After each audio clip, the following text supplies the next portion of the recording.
because with our genetics program, we are trying to develop bomb-proof cattle, as Joel likes to say. Zombie apocalypse Zombie cows. apocalypse cows. And so to do that, we have to allow them to undergo a lot of stress. And we're just willing to put them under the stress at the risk of losing a small percentage of them along the way. But there certainly are cases where we isolate them and give them acute care. Right now, we actually have a small group in a different field that we are giving a protein supplement to and holistic medical care. Is that a fair way to say that? Yeah. It's like a probiotic, postbiotic mixed with some like immune stimulating compounds. Yeah. We found that when we buying cows, which we're looking forward to never doing again, that it takes them about 18 months to adapt to the system. Part of it's the cortisol getting used to being packed together. Part of it's the rumen microbes adapting to the forage base. Partly it's like they're not getting anti-parasite care, so their immune system has to wake up. They tend to struggle until about 18 months to 2 years, and it's like they wake up and become cows again. Yeah. And so it's a matter of like having them here to where they get used to the system long enough that they find that sweet spot. Because there's just no perfect cows for this to start with. You got to start with what you can get in numbers like we have. We found that gestating here really turns the epigenetic switches over, where the ones that are born here are way, way better. They're used to the density, they're used to the forage base, their immune system in the colostrum has all the compounds and antibodies it needs for them to function well without the medical care. I'm really excited to get from where we have all the cows we bought to getting to having cows that we all had born and raised here. It's going to be so much easier when we do. How long is that from actually happening? We have about 220 cows here now that were bought at the end of last fall. So we still, like most of the rougher looking ones you see that are more ribby or not quite as healthy looking are ones that are still in the adaptation process. Correct. Which if we had adapted cows, we would be grazing even harder than you see here As now. an example, this one here is only been here about a year, but she's definitely on the upswing as far as being adapted.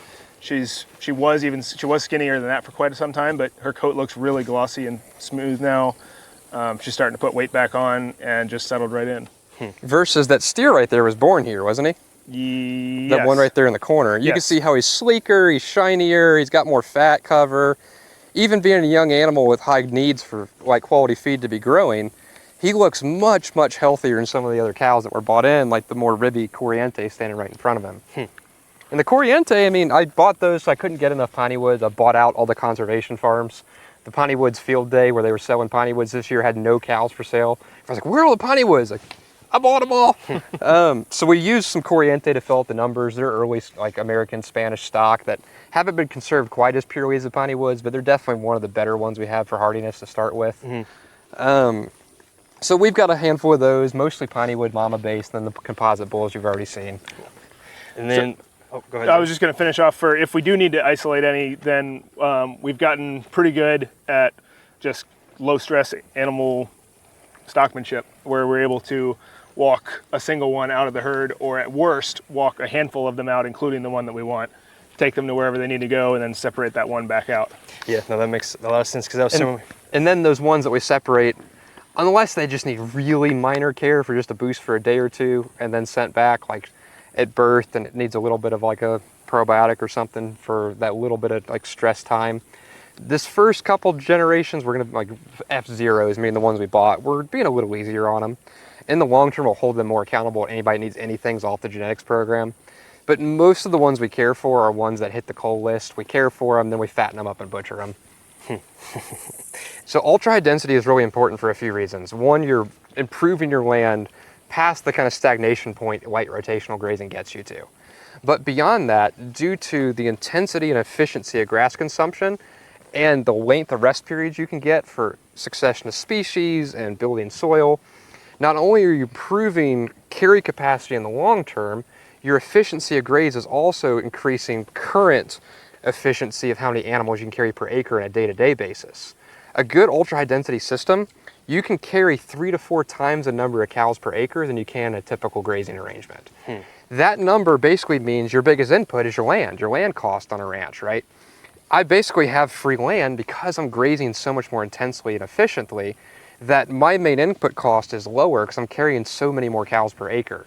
That drives ranch profitability as long as you can maintain fertility, which once again goes back to the breeding program of cows that can handle it. So then, I guess my next question would be, with the whole topic of regenerative agriculture, you hear a lot of multi-species. What's your reasoning behind strictly with cows right now? So for us, we graze so well cleaning everything up. Why? Why do I need it, right? People talk about, like, you see the cow pies everywhere. I'll run chickens behind them to get rid of the bugs. Look at the cow herd. There's no real fly pressure on them. Like, if you were to go back 4 or 6 days of sections, the manure's gone. The dung beetles bury them all already. We don't really need like goats or sheep because these cows with this density, look at all the 4B weediness in there. Look at it here, it's all gone. So we're able to kind of focus on being good at what we're good at with the cows, going to market with this, building this as our product without having to manage all the extra work of different animal groups. Now for like taking a property from 0 and restoring it, I love long rest periods, lightly rotating goats to control the brush, then hammer with the cows, and long rest, goats light to control the brush, cows again.